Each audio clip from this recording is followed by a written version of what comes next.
다 같이 찬양하심으로 수요 예배를 시작하도록 하겠습니다.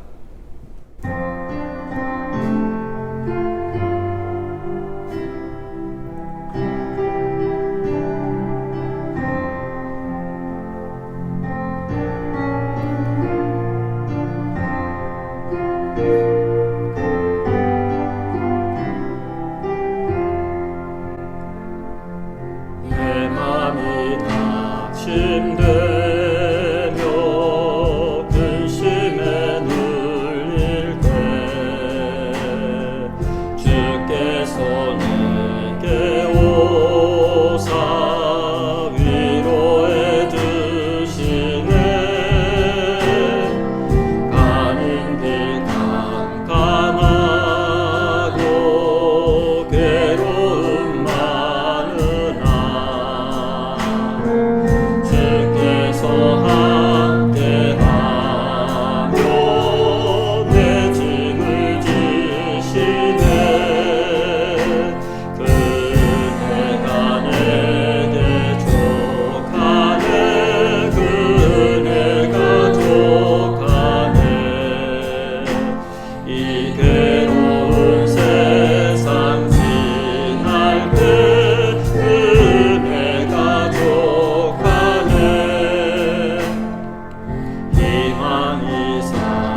새도 만물을 지으신 주님의 솜씨라 보라가 닫혀와 온 땅을 덮어도 만물을 주관하시는 주님의 솜씨라 모든 고개를 들고 모든 마음을 열어 크신 주님의 능력을 바라보라 너와 나 지으신 주의 놀라운 손길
이름으로 기도하겠습니다.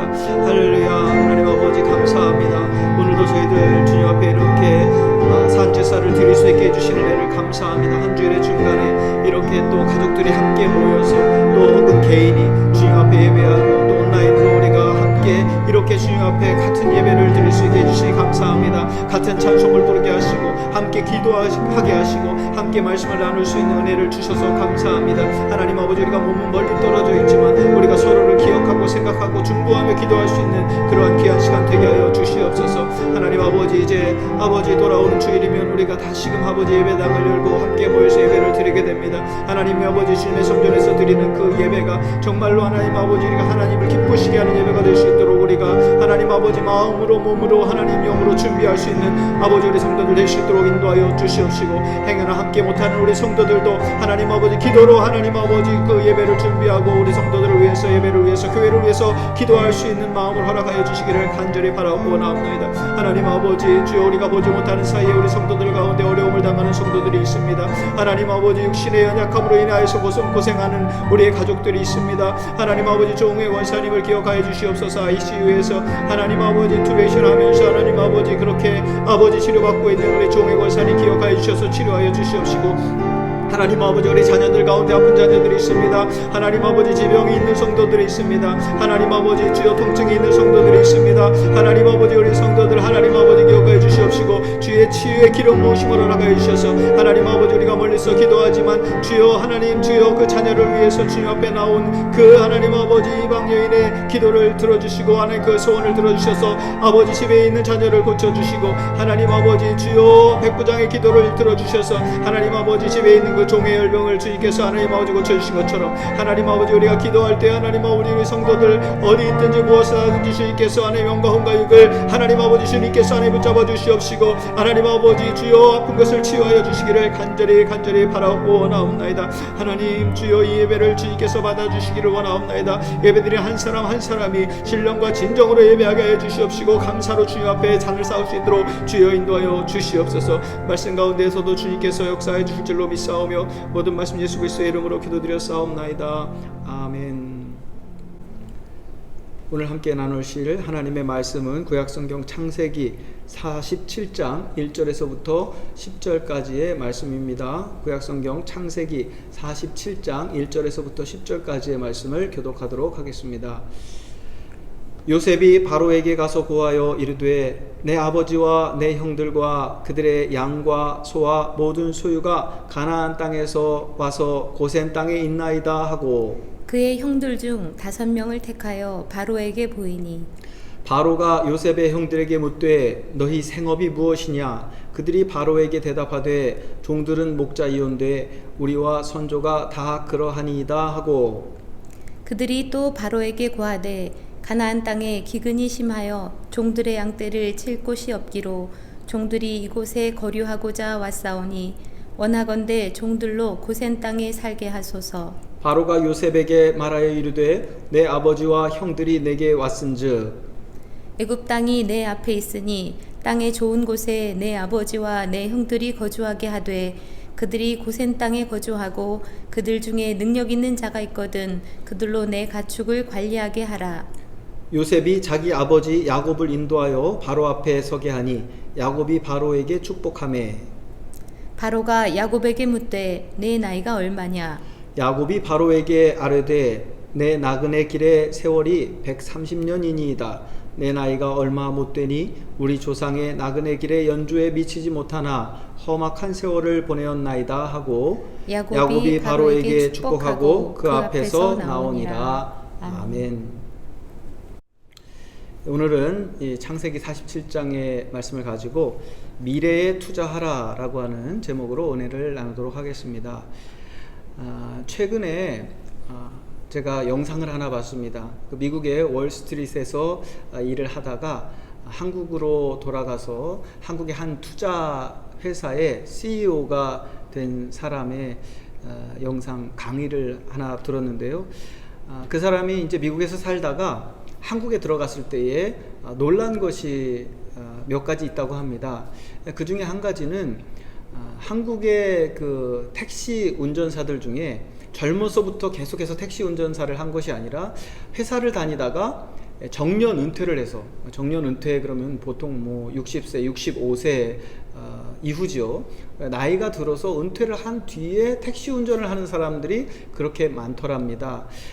택시 운전뿐만 아니라 노인들이 이제 일을 가지고 일을 하는 노인들이 많았는데요. 그것에 좀 놀랐다고 합니다. 그리고 한국에는 미국과 비교해 볼 때 노인 빈곤층이 참 많더라. 노인으로서, 은퇴한 사람으로서 가난하게 사는 사람들이 참 많더라는 것입니다. 그러면서 한국에서 은퇴 후에 이렇게 노동을 하는 사람들이 많은 이유는 젊었을 때에 자기의 그 미래를 위해서 투자하지 않았기 때문이다 라고 그렇게 이야기를 하더라고요. 그러면서 젊은이들에게 지금부터 노후를 대비해서 이제 65세, 70세가 되어서 일을 하지 않고 지금처럼 살기 위해서 투자를 하라, 준비를 하라, 그런 강의였습니다. 실제로 우리 부모님 세대들은 다 그렇게 살았던 것 같아요.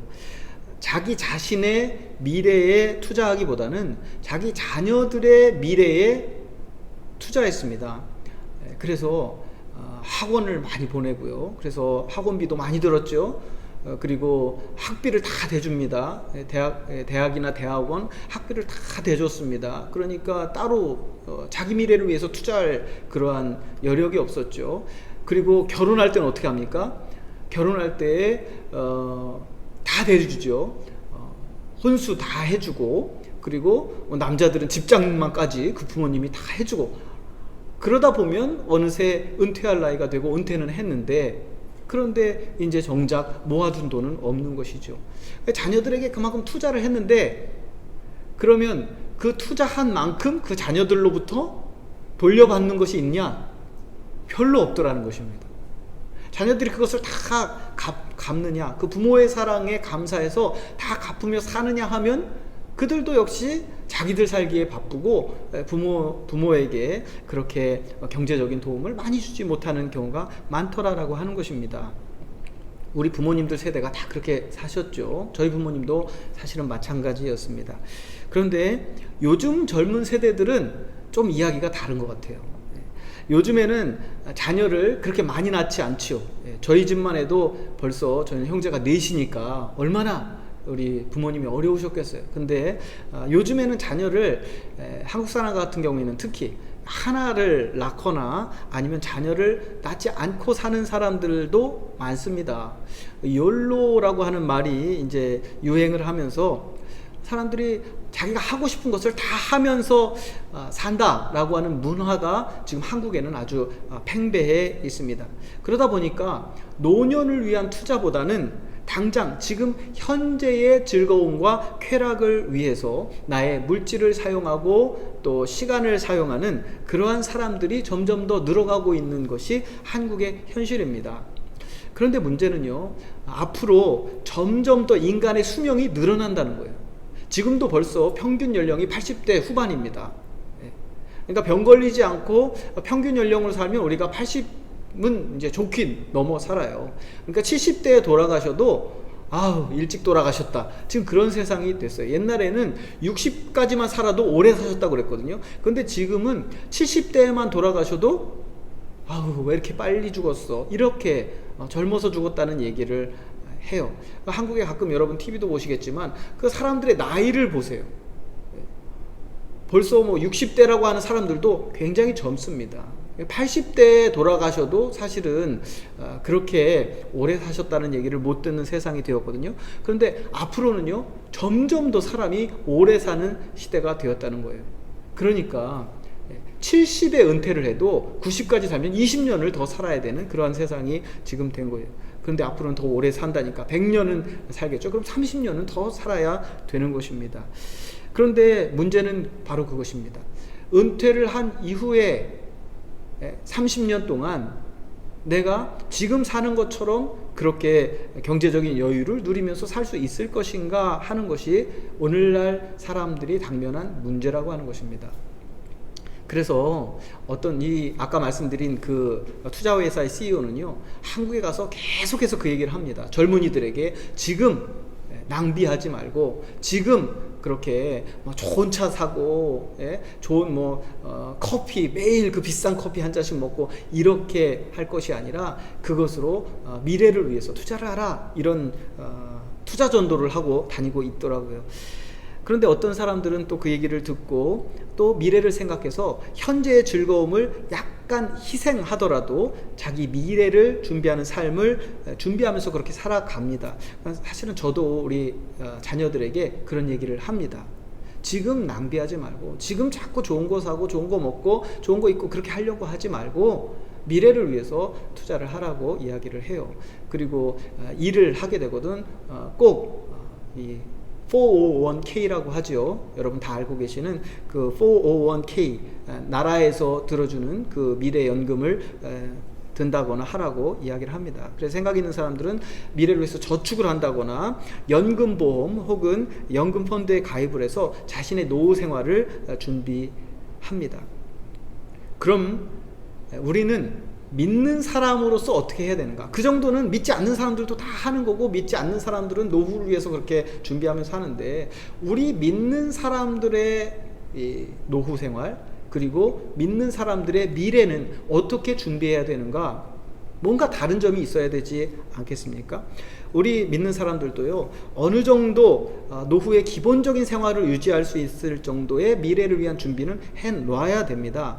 그러나 성경이 그 부분에 대해서는 사실 그렇게 강조하고 있지 않아요. 늙어서 어떻게 살 것인가에 대해서 염려하라라고 하는 말씀이 성경에 별로 없어요. 왜냐하면 우리 인간에게는 더 중요한 미래, 즉 영생이 기다리고 있기 때문입니다. 우리 믿는 사람들에게 있어서 정말로 중요한 것은 노후보다도 그 이후, 죽음 이후의 영생이라는 겁니다. 그것이 성경이 우리에게 가르쳐 주는 거거든요. 대표적으로 여러분이 잘 아시는 예수님께서 하신 말씀이 있죠. 너희는 이 땅에 보물을 쌓지 말고 하늘나라, 영원히 없어지지 않는 그 하늘나라에 보물을 쌓아라 라고 그렇게 말씀하셨습니다. 오늘 읽은 본문 말씀 창세기 47장 전반부, 이 말씀은요, 요셉의 가족들이, 요셉의 아버지 이제 야곱과 그리고 그의 형제들이 가나안 땅에 살다가 흉년을 만나서 이제 요셉이 총리로 있는 이집트 땅에 완전히 이주해서 들어오는 그러한 장면입니다. 거기서 이제 바로 왕을 만나게 되죠. 가족들과 바로 왕이 만나게 됩니다. 그때 바로는 이제 질문을 하는데 요셉의 형들에게 먼저 질문을 합니다. 무엇이라고 질문합니까? 너희들 직업이 뭐냐라고 물어봐요. 생업이 무엇이냐라고 물어봐요. 그랬더니 이제 그 요셉의 형제들이 우리는 목자, 양을 치는 목자, 염소 치는 목자입니다 라고 이야기를 하면서 가나안 땅에 기근이 심하여서 종들의 양떼를 칠 곳이 없기로 종들이 이곳에 거류하려고 왔사오니 원하건대 종들로 고센 땅에 살게 하소서라고 그렇게 바로에게 이야기를 합니다. 그런데 이 말씀을요, 새번역 성경, 한국말 쉬운 성경으로 제가 찾아봤더니 이렇게 번역을 하고 있습니다. 소인들은 여기에 잠시 머무르려고 합니다. 잠시 머무르려고 왔습니다. 가나안 땅에는 기근이 심하여 솥대가 뜯을 풀밭이 없습니다. 그러하오니 소인들이 고센 땅에 머무를 수 있도록 허락하여 주시기 바랍니다. 이렇게 이야기를 합니다. 쉬운 성경으로 번역하면서 조금 달라진 게 있죠. 무엇입니까? 요셉의 형제들이 말할 때에 바로에게 우리는 여기 잠시 머무르려 왔습니다 라고 이렇게 말합니다. 잠시 있겠다는 거예요. 그런데 그들이, 이스라엘의 그 후손들이 이집트 땅에 몇 년을 있었죠? 400년을 있습니다. 이집트 땅에 400년이에요. 400년이 잠시인가요? 잠시 있겠다고 해놓고 400년이나 거기 있었어요. 만약에 하나님께서 그들을 불러내시지 않았다면 아마 그 이후로도 계속 거기 살고 있었을 수도 모릅니다. 우리 인간의 계산으로는 400년이 잠시가 아닙니다. 그런데 그 400년을요, 그 인류의 역사, 그 히스토리의 한 중간에 놓고 본다면 정말 잠시라고 말할 수도 있을 거예요. 그런데 그 400년을요, 히스토리가 아니라 예수님께서, 하나님께서 말씀하신 영원, eternity, 영생에 비유하면 그럼 어떻게 될까요? 400년은 정말 잠시, 잠깐인 것입니다. 바로는 이제 요셉의 형들에게 질문을 한 후에 요셉의 아버지인 야곱에게 또 질문을 합니다. 내 나이가 얼마냐? 라고 물어봐요. 나이를 묻습니다. 그때의 야곱이 내 나이가 이제 130이 되었습니다 라고 대답을 해요. 그런데 그냥 대답을 한 것이 아니라 내 나그네 세월이 130이 되었습니다. 130년이 되었습니다. 이렇게 이야기를 합니다. 여러분, 나그네가 뭔 줄 아시죠? 나그네, 제가 사전을 보니까 나그네를 자기 집을 떠나 낯선 곳에 묵으면서 꽤 먼 길을 가거나 이곳저곳을 방랑하는 사람이라고 그렇게 정의를 하고 있습니다. 중요한 부분은 첫 부분이에요. 자기 집을 떠나, 마지막은 방랑하는 사람, 이렇게 정의를 하고 있습니다. 만약에 이 야곱이 130년 동안 자기 집을 떠나서 130년 동안 나그네 생활을 했다면, 태어나면서부터 죽을 때까지 그 나그네 생활을 했다면, 그러면 그가 떠나온 자기 집, 원래의 집은 어디일까요? 우리 믿는 사람들은 알죠. 우리 아버지 하나님이 계신 곳, 바로 하늘나라입니다. 그런데 그 야곱만 자기 집을 떠나왔을까요? 야곱에게만 자기 원래의 집이 있을까요?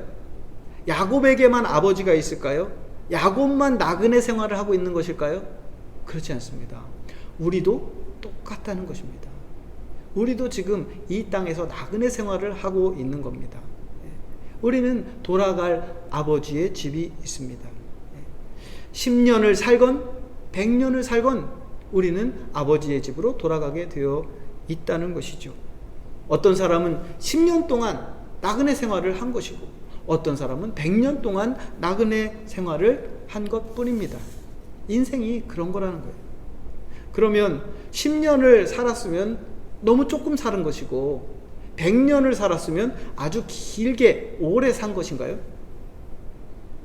그 나그네의 여행이 조금 길이가 다를 뿐이지, 사실 앞으로 우리가 아버지의 집에 가서 거기서 살게 될, 우리 집으로 돌아가서 살게 될 그 날수와 비교하면 사실 그 시간은요, 수없이 긴 시간 속에서 아주 짧은 그러한 기간에 불과한 것입니다.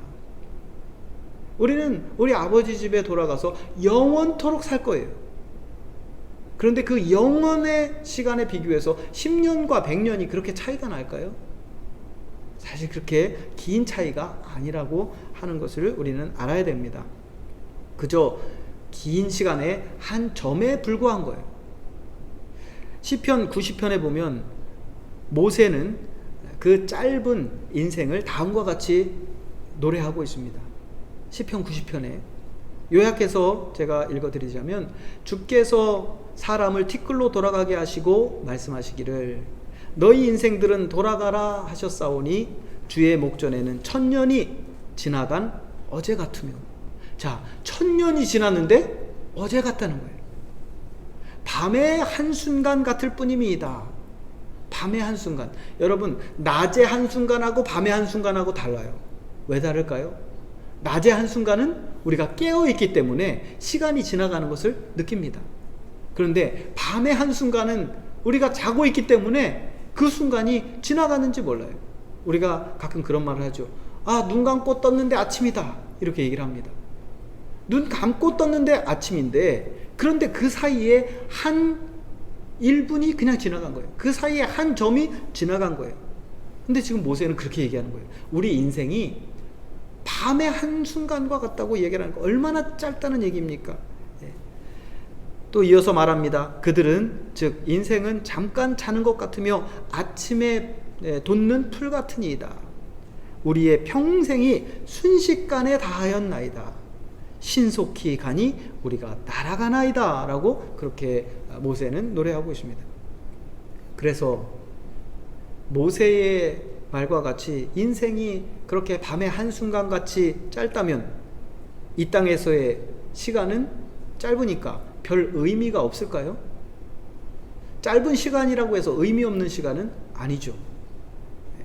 왜냐하면 비록 그 시간이 아무리 짧다고 할지라도 이 땅에서 우리가 보내는 그 시간은 앞으로 우리가 보내게 될 영생을, 어떻게 우리가 영생을 보내야 될지를 결정하는 아주 중요한 시간이기 때문입니다. 시편 84편에서 인생의 고단함과 그로 인해 천국을 사모하는 사람들의 간절한 마음이 잘 표현되어 있습니다. 시편 84편을 보면 여기서 시인은 아버지의 집에서의 하루가 다른 곳에서의 첫날보다 낫다라고 그렇게 노래합니다. 비유를 하자면 이런 것입니다. 우리가 앞으로 아버지 집에 갔을 때에, 천국에 가게 됐을 때에 느끼게 되는 것은 여기서 첫날 동안 사는 것보다 거기서 하루 사는 것이 훨씬 더 우리에게 행복하게 느껴질 것이다 라고 하는 것이죠. 또 요한계시록에서 사도 요한은요, 자기가 본 계시로 본 그 천국의 아름다움을 묘사를 했습니다. 그렇지만 사실 천국의 아름다움은 인간의 언어로는 표현할 수가 없습니다. 그래서 사도 바울도 3층 천에 그가 다녀온 경험이 있지만 그것을, 자기가 경험한 것을 말로, 글로 표현하지 못했습니다. 중요한 사실은 우리는 반드시 그 아름다운 하나님의 나라에 들어가야 한다는 사실입니다. 우리는 반드시 그 나라에 들어가야만 합니다. 그래서 우리는 잠시 나그네로 사는 이 세상에서 영원한 미래를 대비해서 우리가 사용할 수 있는 시간과 물질과 재능 등 모든 것을 거기에 투자하지 않으면 안 됩니다. 우리는 우리가 가지고 있는 모든 것을 우리의 미래, 즉 영생에 투자해야만 됩니다.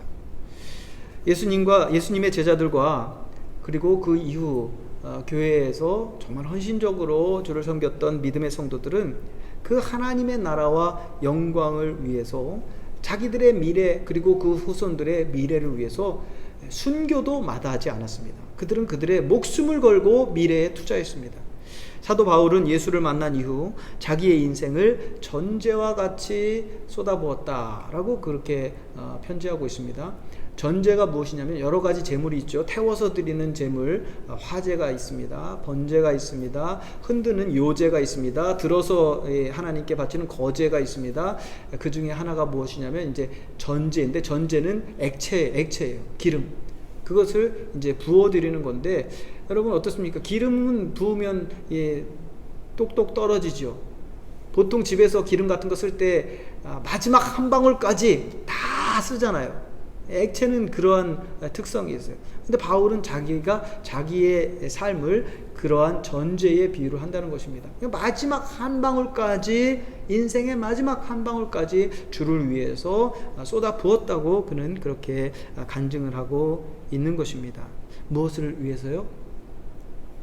영생을 위해서, 하나님의 나라와 하나님의 영광을 위해서 그렇게 했다는 것입니다. 이 땅에 자기 자신의 육신과 시간과 재능과 물질 모든 것을 전제와 같이 쏟아 부었다는 것입니다. 사랑하는 성도 여러분, 시편 90편에서 모세가 찬양한 것처럼 인생은 짧습니다.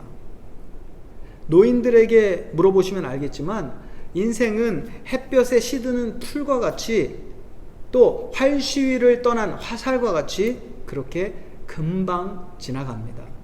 그러므로 여러분에게 주어진 그 귀한 시간을 낭비하지 마시기 바랍니다. 여러분에게 주어진 재능, 물질을 헛된 곳에 낭비하지 마시기를 바랍니다. 이 땅에서의 이 나그네 생활을 하는 동안의 삶은 정말 잠깐입니다. 공술의 공수거라는 말이 있죠. 사람이 아무것도 가지고 온 것이 없으니 아무것도 가져가지 못합니다. 그것은 성경이 말씀하신 것입니다. 우리는 죽을 때 아무것도 가져가지 못합니다. 다 두고 가야 됩니다. 그러므로 여러분 현명하게 판단하시기 바랍니다. 100년도 못 사는 이 땅에서 내 원대로 내 뜻대로 내 육신의 쾌락을 위해서 살다가 영원히 후회할 것인가? 미래에 투자하지 못해서 영원히 후회하면서 우리가 그렇게 영원을 보낼 것인가? 아니면 지금 조금 불편하더라도 참고 영생에 우리의 모든 것을 투자하고 죽음 이후에 영원토록 우리가 그것을 누리면서 살 것인가? 우리는 현명하게 판단하지 않으면 안 됩니다. 장례식에서 자주 부르는 찬송 중에 어두움 후에 빛이 오며 라고 하는 찬송가가 있습니다. 그 찬송 가사가 이렇습니다. 어두움 후에 빛이 오며 바람 분 후에 잔잔하고 소나기 후에 햇빛 나며 수고한 후에 쉼이 있네. 연약함 후에 강건하며 애통한 후에 위로받고 눈물 난 후에 웃음 있고 씨 뿌린 후에 추수하네. 괴로움 후에 평안 있고 슬퍼한 후에 기쁨 있고 멀어진 후에 가까우며 고독한 후에 친구 있네. 고생한 후에 기쁨 있고 십자가 후에 영광 있고 죽음 온 후에 영생하니 이러한 도가 진리로다 라고 하는 찬송입니다. 시편 126편은 노래합니다. 눈물을 흘리며 씨를 뿌리러 가는 자는 씨를 뿌리는 자는 기쁨으로 거두리로다.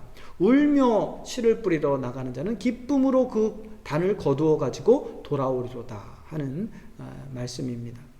사랑하는 성도 여러분, 비록 우리가 나그네로 사는 이 땅에서는 눈물을 흘리는 한이 있더라도 우리는 미래를 위해서 씨를 뿌리는 우리가 울더라도 씨를 뿌리고 또 우리의 모든 것을 투자하는 그러한 지혜로운 성도들이 되기를 바랍니다. 하나님은 결코 우리를 배신하지 않으십니다. 뿌린 대로 거두게 될 것입니다. 반드시 여러분과 제가 미래를 위해서 영생을 위해서 투자한 것이 1000배, 10,000배로 하나님으로부터 우리가 갚음을 받을 것이고 상급으로 받게 될 것입니다. 여러분은 그 사실을 믿고 여러분의 미래와 영생에 투자하는 성도들이 다 되시기를, 그리고 여러분 자녀들에게 물질과 이런 것들을 물려주시려고 하지 마시고 자녀들에게도 그와 같은 신앙을 물려주셔서 자녀들의 미래에 그들이 또 투자하게 하는 그런 지혜로운 성도들이 다 되시기를 주님의 이름으로 축원합니다. 우리 다 같이 말씀 생각하시면서 우리 함께 묵상으로 기도하도록 하겠습니다.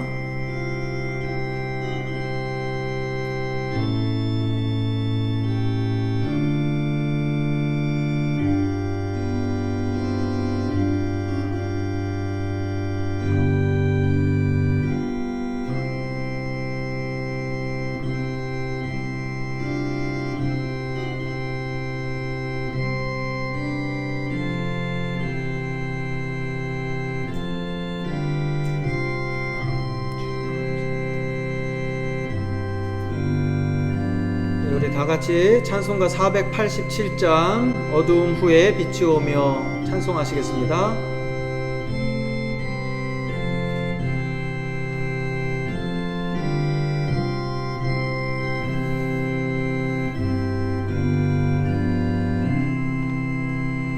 어둠 후에 빛이 오며 바람 분 후에 잔잔하고 소나기 후에 햇빛 나며 수고한 후에 쉼이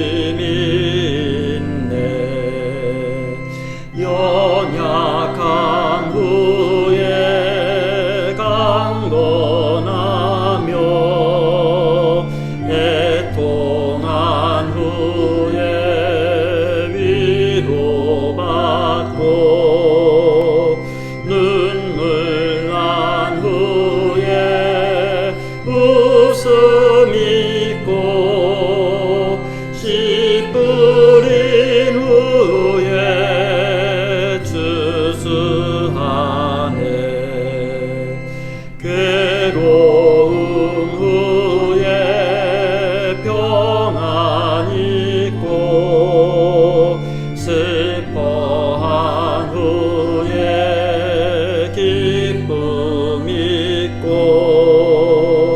멀어진 후에 가까우며 고독함 후에 친구인데 고생한 후에 기쁨 있고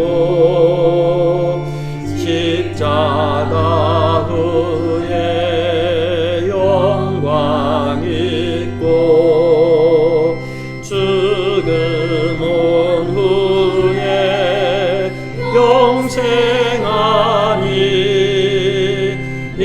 이러한 도가 진리로다. 아멘. 주기도문으로 예배를 마치도록 하겠습니다. 하늘에 계신 우리의 아버지여, 이름이 거룩히 여김을 받으시오며 나라가 임하옵시며 뜻이 하늘에서 이룬 것 같이 땅에서도 이루어지이다. 오늘날 우리에게 일용할 양식을 주옵시고 우리가 우리에게 죄 지은 자를 사하여 준 것 같이 우리의 죄를 사하여 주옵시고 우리를 시험에 들게 하지 마옵시고 다만 악에서 구하옵소서. 대개 나라와 권세와 영광이 아버지께 영원히 있사옵나이다. 아멘.